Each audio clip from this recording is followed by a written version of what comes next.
Hi everyone, কেমন আছো প্রত্যেকে? আশা করি তোমরা প্রত্যেকে খুব ভালো আছো এবং সুস্থ আছো। হাতে মাত্র আর কয়েকটা দিন, আর তারপরেই উচ্চ মাধ্যমিক 2024। আমি জানি তোমরা প্রত্যেকেই বাড়িতে জোর কদমে পড়াশোনা করছো। অলরেডি তোমাদের প্রত্যেকেরই খুব ভালো প্রিপারেশন রয়েছে। তবে একটা সাবজেক্টে কিন্তু তোমাদের হয়তো অনেকেরই একটু হলেও প্রবলেম রয়েছে। যারা সমাজতত্ত্ব অর্থাৎ সোশিওলজি বিষয়টি নিয়েছো, সেই সাবজেক্টের কিন্তু অনলাইন ক্লাস তেমন নেই। তোমার বাড়ির আশেপাশেও কিন্তু তোমরা ভালো টিচার্স পাচ্ছ না। এই নিয়ে কিন্তু তোমরা অনেকে প্রচুর রিকোয়েস্ট করেছো। তাই তোমাদের সুবিধার্থে কিন্তু আজকে আমরা সোশিওলজির একটা ক্লাস দেব। অর্থাৎ তোমরা যারা প্রত্যেকে আমাকে রিকোয়েস্ট করেছিলে স্যার এভিটিএ টেস্ট পেপারস থেকে সোশিওলজি অর্থাৎ সমাজতত্ত্বের প্রথম সেটটা সলভ করে দেওয়ার জন্য, তাই তোমাদের সুবিধার্থে তোমাদের ভালো রেজাল্টের উদ্দেশ্য নিয়ে আজকে শুরু করছি এভিটিএ টেস্ট পেপার 2023-24 থেকে আমরা সোশিওলজির প্রথম সেট অর্থাৎ set number AC8, page number AC8, set number 1। তো চলো সময় নষ্ট না করে শুরু করছি আজকের ক্লাস। তবে ক্লাস শুরু করার আগে তোমাদের প্রত্যেকেই বলবো, যদি তোমাদের এরকম টেস্ট পেপার সলভ আরও চাই বিভিন্ন সাবজেক্ট ওয়াইজ, তাহলে অবশ্যই তোমরা আমাকে এই ভিডিওর কমেন্টস বক্সে জানিয়ে রাখবে এবং কোন সাবজেক্টে চাইছো সেটাও কিন্তু অবশ্যই তোমরা আমাকে কমেন্টস করে জানিয়ে রাখবে। ওকে, যারা চ্যানেলে নিউ রয়েছে তারা অবশ্যই চ্যানেলটিকে সাবস্ক্রাইব করে পাশে বেল আইকনটি প্রেস করে দেবে। যারা নিত্য নতুন নোটস চাইছো তাদের জন্য একটু বলে রাখি, আমাদের আরও একটি চ্যানেল রয়েছে অভিষেক মৈত্র অফিসিয়াল, চ্যানেলের লিঙ্ক ডেসক্রিপশন বক্সে দেওয়া রয়েছে। সেখান থেকেও তোমরা কিন্তু অবশ্যই সেই চ্যানেলটিকেও সাবস্ক্রাইব করে রাখবে, বেল আইকন প্রেস করে রাখবে, কারণ ওই চ্যানেলেও তোমাদের প্রয়োজনীয় তোমাদের ডিমান্ড অনুযায়ী নোটসপত্রগুলো প্রোভাইড করা হয়।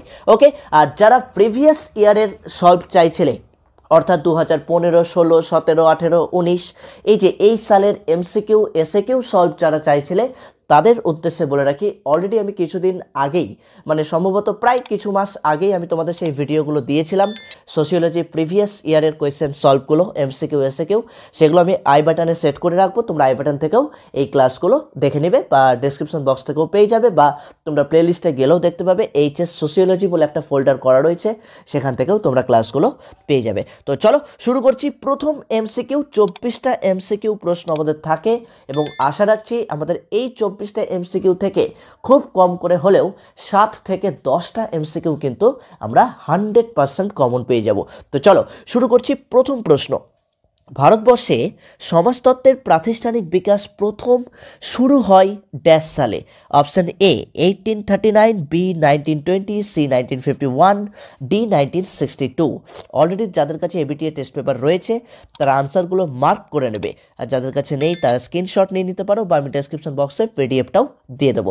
তাহলে দেখতেই পাচ্ছ option A is the right answer, 1839, 1839 সালে। তোমরা জানো এটা প্রত্যেকেই, আমাদের এটা প্রথম অধ্যায়ের প্রশ্ন। চলে আসছি 2 নম্বর প্রশ্ন, ড্যাশ বিষয়টি স্বয়ংসম্পূর্ণ গ্রাম সমাজের বৈশিষ্ট্যবাহী? দেখো অপশন ডি হচ্ছে রাইট আনসার, বাজারহীন অর্থনীতি। এটাও তোমরা প্রত্যেকে জানো, আমাদের দ্বিতীয় অধ্যায় স্বয়ংসম্পূর্ণ গ্রাম্য সমাজ বা জজ মানি সিস্টেম, এই জায়গা থেকে কিন্তু প্রশ্নটা দিয়েছে, মানে স্বয়ংসম্পূর্ণ গ্রাম্য সমাজ থেকে আমাদের এই প্রশ্নটা দিয়েছে। চলে আসছি 3 নম্বর প্রশ্ন, নারী শিক্ষা ও জনশিক্ষা ড্যাশের শিক্ষা পরিকল্পনার অন্যতম দুটি উদ্দেশ্য ছিল? কার শিক্ষা পরিকল্পনার? দেখো নারী শিক্ষা ও জনশিক্ষা এটা অলরেডি তোমরা প্রত্যেকেই ছোটবেলা থেকেই পড়েছো। Option A is the right answer, Ishwarchandra Vidyasagar. GK Gokhale রয়েছে, রবীন্দ্রনাথ ঠাকুর রয়েছে, মৌলানা আবুল কালাম আজাদও রয়েছে। কিন্তু যদি আমাদের নারী শিক্ষা ও জনশিক্ষার জায়গায় বলতো যে বাধ্যতামূলক প্রাথমিক শিক্ষার কথা, তাহলে কিন্তু আনসার GK গোখলে হতো। ওকে, গোপাল কৃষ্ণ গোখলে। ক্লিয়ার? চলে আসছি 4 নম্বর প্রশ্ন, অন্তর্দয় যোজনা হলো ড্যাশ কর্মসূচি? অপশন এ রাইট আনসার, দারিদ্র দূরীকরণ কর্মসূচি। অন্তর্দয় যোজনা, দেখো নিরক্ষরতা দূরীকরণও ছিল, জনসংখ্যা নিয়ন্ত্রণও ছিল, নারী স্বাধীনতাও ছিল। এটা কিন্তু অপশন এ, দারিদ্র দূরীকরণ, চতুর্থ অধ্যায়ের প্রশ্ন আমাদের। চলে আসছি 5 নম্বর প্রশ্ন, কোনটি ভিন্ন তা উল্লেখ করো? অপশন এ ভারততাত্ত্বিক দৃষ্টিভঙ্গির সাথে বিনয় কুমার সরকার, মানে অ্যাকচুয়ালি দৃষ্টিভঙ্গির সাথে তোমাদেরকে প্রবক্তার দিয়েছে, সমাজতাত্ত্বিকের নামগুলো দিয়ে দিয়েছে, তবে এখানে তোমাকে এবার চিহ্নিত করতে হবে কোনটি ভিন্ন। তাহলে দেখো ভারততাত্ত্বিক দৃষ্টিভঙ্গির সাথে বিনয় কুমার সরকার, এটা কিন্তু ভিন্ন নয়। ভারততাত্ত্বিক দৃষ্টিভঙ্গির অন্যতম প্রবক্তা বিনয় কুমার সরকার। অপশন বি, ঐতিহাসিক দৃষ্টিভঙ্গির সাথে ম্যাক্স ওয়েবার, না এটাও ভিন্ন নয়, এটাও মিলে যাচ্ছে, কারণ ঐতিহাসিক দৃষ্টিভঙ্গির প্রবক্তা ম্যাক্স ওয়েবার। প্রথম অধ্যায় থেকেই প্রশ্নটা দিয়েছে, যারা জানো না তারা কিন্তু অবশ্যই দৃষ্টিভঙ্গি পার্টগুলো পড়ে রাখবে, একটা দৃষ্টিভঙ্গি কিন্তু তোমাদের দেবেই। তোমাদের ফাইনাল সাজেশন সোশিওলজির জন্য আমি খুব শীঘ্রই দেওয়ার চেষ্টা করব, একটু অপেক্ষা করো, চ্যানেল ফলো রাখো। চলে আসছে সি, কার্যকাঠামোগত দৃষ্টিভঙ্গি, এম এন শ্রীনিবাস। তোমরা প্রত্যেকেই জানো এটাও আনসার হবে না। তাহলে চলে আসছি অপশন ডি। দেখো ডিতে কি দিয়েছে, ডিতে দিয়েছে আমাদের দ্বান্দ্বিক দৃষ্টিভঙ্গি এডওয়ার্ড সিলস। তাহলে আনসার কিন্তু আমাদের দ্বান্দ্বিক দৃষ্টিভঙ্গি এডওয়ার্ড সিলস। কারণ দ্বান্দ্বিক দৃষ্টিভঙ্গিতে আমরা পেয়েছি হেগেলের নাম পেয়েছি, তাই তো, হেগেল, সমাজতাত্ত্বিক হেগেল। তো এখানে দেখো এডওয়ার্ড সিলস দিয়েছে, তাহলে এটাই একমাত্র ভিন্ন, মানে এটা এর প্রবক্তা নয়। তাহলে আনসার এটাই। চলে আসছি 6 নম্বর, উদারীকরণ নীতি কোন সালে ভারতবর্ষে গ্রহণ করা হয়েছে কেন্দ্রীয় সরকারের অনুমোদনে বা অনুমোদন ক্রমে? কোন সাল? 1990, 91, 92, 93। প্রত্যেকেই জানো 1991 সালে। চলে আসছি নাম্বার 7, লাইফ ডিভাইন বা দ্য লাইফ ডিভাইন গ্রন্থটি ড্যাশ কর্তৃক লিখিত। লাইফ ডিভাইন কিন্তু ঋষি অরবিন্দের লেখা, তাই তো, life divine Rishi Aurobindo. Option A is the right answer. চলে আসছি আমরা পরের প্রশ্ন 8 নম্বর, prevention of money laundering act 2002। Prevention of money laundering act 2002, দেখো মানির কথা বলছে, মানি টাকা পয়সা, তাহলে অবভিয়াসলি এটা কিন্তু দুর্নীতি দূরীকরণের জন্য গৃহীত হয়েছিল। দুর্নীতি দূরীকরণের জন্য এটা একটা প্রকল্প, প্রকল্প বলছি, আইন। ওকে, চলে আসছি, মানে এটার আনসার বি, দুর্নীতি দূরীকরণ। চলে আসছি 9 নম্বর, ভারতীয় সমাজতাত্ত্বিকদের মধ্যে যারা ঐতিহাসিক দৃষ্টিভঙ্গিকে এগিয়ে নিয়ে গিয়েছিলেন তার মধ্যে অন্যতম হলেন, দেখো ভারতীয় সমাজতাত্ত্বিকদের মধ্যে যারা ঐতিহাসিক দৃষ্টিভঙ্গিকে এগিয়ে নিয়ে গিয়েছিলেন, তাহলে আনসার কি হবে? এম এন শ্রীনিবাস তো একটু আগেই তোমরা পেয়ে গেলে, কার্যকাঠামোগত দৃষ্টিভঙ্গি। তারপর তো বিনয় কুমার সরকারও পেয়ে গেছে, ডিএন ধনাগড়ও তোমরা পেয়ে গেছিলা, এ আর দেশাই। তাহলে অপশন সি হচ্ছে রাইট আনসার, এ আর দেশাই। ওকে, চলে আসছি 10 নম্বর প্রশ্ন, SAARC, south Asian regional conference.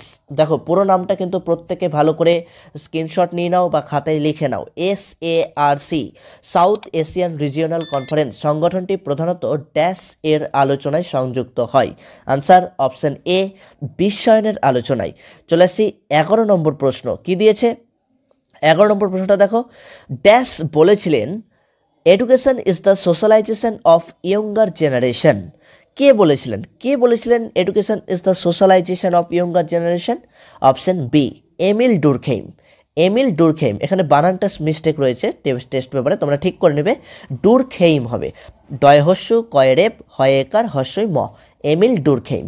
ওকে, চলে আসছি 12 নম্বর প্রশ্ন, কোঠারি কমিশন গঠিত হয়েছিল ড্যাশ দূরীকরণের জন্য? অপশন এ, দারিদ্র্য, বি, বেকারত্ব, সি, দুর্নীতি, ডি, নিরক্ষরতা। তাহলে দেখো দারিদ্র্য, বেকারত্ব, দুর্নীতি, নিরক্ষরতা, এই চারটের মধ্যে কোনটা right answer? Kothari commission already তোমরা এডুকেশনেও পড়েছো, আমরা প্রত্যেকেই জানি শিক্ষার জন্য, তাই তো, তাহলে শিক্ষার সাথে যুক্ত এখানে অবভিয়াসলি নিরক্ষরতা। তাহলে নিরক্ষরতার দূরীকরণের জন্যই কোঠারি কমিশন গঠিত হয়েছিল। চলে আসছি 13 নম্বর প্রশ্ন, কে ভারততত্ত্বকে দ্য বুক ভিউ বলেছেন? প্রথম অধ্যায়ের প্রশ্ন, অবশ্যই option B, M N Srinivas. চলে আসছি পরের প্রশ্ন, থিওলজিক্যাল সোসাইটির সাথে যুক্ত ছিলেন? Option A right answer, Annie Besant. Gopal Hari Deshmukh হবে না, MG রানাডে হবে না, স্বামী শ্রদ্ধানন্দ হবে না। তাহলে আনসার অ্যানি বেসান্ত। ওকে, চলে আসছি 15 নম্বর, caste and race in India বইটি কে লিখেছিলেন? তোমরা যারা 11 থেকে সোশিওলজি পড়ছো তারা প্রত্যেকেই জানো, কাস্ট অ্যান্ড রেস মানে কাস্ট দিয়ে বেশিরভাগ গ্রন্থই কিন্তু GS ঘুরের লেখা, গোবিন্দ সদাশিব ঘুরে। GS ঘুরের পুরো নাম হচ্ছে গোবিন্দ সদাশিব ঘুরে। তাহলে caste and race in India বইটির লেখক GS ঘুরে, অর্থাৎ গোবিন্দ সদাশিব ঘুরে। চলে আসছি পরের প্রশ্ন, আপ্পিকো আন্দোলন কোন রাজ্যে সংগঠিত হয়েছিল? Option C right answer, Karnataka. Appiko আন্দোলন কোন রাজ্যে সংগঠিত হয়েছিল? Option C, Karnataka. চলে আসছি পরের প্রশ্ন, ভারতীয় সমাজ আলোচনায় কাঠামো কার্যগত প্রেক্ষিতকে প্রয়োগ করেছিলেন কে? দেখো, কাঠামো কার্যগত আর কার্যকাঠামোগত কথাটা প্রায় একই, তাই তো? ভারতীয় সমাজ আলোচনায় কার্যকাঠামো বা কাঠামো কার্যগত প্রেক্ষিতকে প্রয়োগ করেছিলেন অবশ্যই option D, MN. Srinivas. MN. Srinivas. চলে আসছি পরের প্রশ্ন। কি বলেছে? Asiatic mode of production K লিখেছেন? এশিয়াটিক মোড অফ প্রোডাকশন বইটির লেখক হচ্ছে Karl Marx. K? Option A, Karl Marx. চলে আসছি পরের প্রশ্ন। আমরা 19 নম্বর প্রশ্নটা একটু দেখব। চৌদার পুকুর আন্দোলনের নেতৃত্ব দিয়েছিলেন কে? চৌদার পুকুর আন্দোলনের নেতৃত্ব দিয়েছিলেন কে? Option B right answer, B R Ambedkar. এই চৌদার পুকুরটা কি বলতো? আমরা প্রত্যেকেই জানি যে বি আর আম্বেদকর নিজেও একজন শূদ্র ছিলেন। তো আগেকার দিনে কি হতো আমরা প্রত্যেকেই জানো, পুকুর থেকে শূদ্রদের মানে নিচু কাস্ট, নিচু জাতি যারা, তাদেরকে পুকুর থেকে জল তুলতে দিত না বা পুকুরের জল ব্যবহার করতে দিত না। তখন আম্বেদকর কিন্তু এর এগেনস্টে প্রতিবাদ করে। তো ওই জন্য এই একটা আন্দোলন সংগঠিত হয়েছিল, চৌদার পুকুর। তো সেই আন্দোলনের নেতৃত্ব দিয়েছিলেন doctor B R Ambedkar. Option B right answer. চলে আসছি 20 নম্বর প্রশ্ন। এটাও তোমাদের এডুকেশন রিলেটেড প্রশ্ন, প্রত্যেকেই জানো। 1976 সালে ধর্মনিরপেক্ষ শব্দটি কততম সংবিধান সংশোধনীতে ভারতীয় সংবিধানের প্রস্তাবনায় যুক্ত হয়েছে? তাহলে 1976 সালে ধর্মনিরপেক্ষ শব্দটি 42তম সংশোধনীতে ভারতীয় সংবিধানের প্রস্তাবনায় যুক্ত হয়েছে, 42তম। চলে আসছি পরের প্রশ্ন। যৌথ পরিবারকে ক্রিয়ামূলক যৌথ পরিবার কে বলেছেন? যৌথ পরিবারকে ক্রিয়ামূলক যৌথ পরিবার, ফাংশনাল জয়েন্ট ফ্যামিলি। কোনো কোনো বইয়ে কিন্তু দেখবে ফাংশনাল জয়েন্ট ফ্যামিলি লেখা আছে, অর্থাৎ ক্রিয়ামূলক যৌথ পরিবার। এটার উত্তর আই.পি. দেশাই। অনেকে কিন্তু ভুল করে এ.আর. দেশাই করে দাও, এ.আর. দেশাই হবে না, উত্তর হবে আই.পি. দেশাই। চলে আসছি পরের প্রশ্ন। কি বলেছে? ভারতবর্ষের ড্যাশের জন্য ব্রিটিশ সৃষ্ট বিভাজন ও শাসন নীতি অংশত দায়ী। কিসের জন্য? সাম্প্রদায়িকতার জন্য। ভারতবর্ষের সাম্প্রদায়িকতা, অর্থাৎ option A is the right answer, সাম্প্রদায়িকতার জন্য। চলে আসছি পরের প্রশ্ন। কি বলেছে? জীব জ্ঞানে শিব সেবার কথা কে বলেছিলেন? জীব জ্ঞানে শিব সেবার কথা কে বলেছে? আমার মনে হয় না এগুলোর জন্য অপশন দরকার, প্রত্যেকেই জানো, স্বামী বিবেকানন্দ। স্বামী বিবেকানন্দ। চলে আসছি আমরা পরের প্রশ্ন, অর্থাৎ 24 নম্বর প্রশ্ন। কি দিয়েছে? এইচডিআই। এইচডিআই পুরো নাম কিন্তু তোমরা প্রত্যেকেই জানো, human development India. HDI, human development India. বিষয়টি সাধারণত ড্যাশ সমস্যা সম্পর্কিত আলোচিত হয়। তাহলে অবশ্যই option D is the right answer, নিরক্ষরতা। নিরক্ষরতা সমস্যা সম্পর্কে আলোচিত হয়। এই যে এসএকিউ পার্টগুলো তোমাদের রয়েছে, এসএকিউ পার্টগুলো তোমরা দেখতেই পাচ্ছ। ভারততত্ত্বের আলোচনায় ভারতীয় সংস্কৃতির মূল চিন্তাধারা কি, অথবা আইসিএসএসআর প্রধানত কোন কাজে পৃষ্ঠপোষকতা করে, তাই তো? তো এগুলো জানোই প্রত্যেকে তোমরা কম বেশি। তো এসএকিউ পার্টটার আনসারও যদি তোমাদের প্রয়োজন পড়ে, অবশ্যই আমি বলবো তোমরা কমেন্টস করে জানিয়ে রাখবে। কমেন্টস মিনস এই ভিডিওর কমেন্টসে জানিয়ে রাখবে যে তোমাদের এসএকিউ এর উত্তর দরকার। যদি এর পরের সেট আরও দুটো রয়েছে এবিটিএতে, আমাদের টোটাল 3টে সেট রয়েছে এবিটিএর সোশিওলজি। তো এই 3টে সেটের যদি যথাযথ একদম নির্ভুল আনসার কি তোমাদের প্রয়োজন পড়ে, অবশ্যই তোমরা কিন্তু আমাকে কমেন্টস করে জানিয়ে রাখবে। শুধু সোশিওলজি বলে নয়, সোশিওলজি ছাড়াও তোমরা তো অলরেডি লাইভ ক্লাসও করতে পারছো। তোমরা প্রত্যেকেই জানো লাইভ ক্লাসে আমরা বাংলা, তারপর ধরো আমাদের ইংরেজি, এডুকেশন, ইতিহাস, পলিটিক্যাল সায়েন্স, সংস্কৃত, তোমরা ফিলোসফি মানে দর্শন, এই প্রত্যেকটা সাবজেক্টের ক্লাসগুলো কিন্তু পেয়ে যাচ্ছ। সুতরাং আমি তোমাদেরকে রিকোয়েস্ট করব, অবশ্যই কিন্তু তোমরা আজকের এই ভিডিওটি তোমার প্রত্যেকটা বন্ধুবান্ধবীদের কাছে শেয়ার করবে, যাতে তারাও কিন্তু উপকৃত হতে পারে। কারণ সোশিওলজির ক্লাস কিন্তু বাংলা ভার্সানে ইউটিউব চ্যানেলে প্রায় নেই বললেই চলে।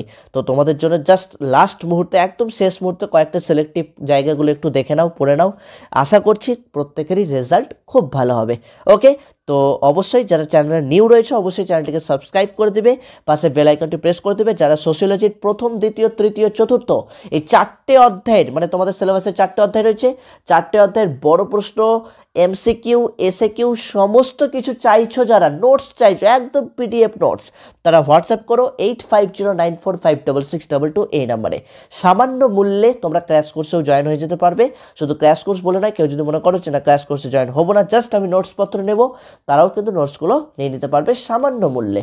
ওকে, তো আজকের মতো এটুকুই। দেখা হচ্ছে তোমাদের সাথে আবার পরবর্তী ক্লাসে। সকলে ভালো থেকো, সুস্থ থেকো, সকলকে good night, love you all.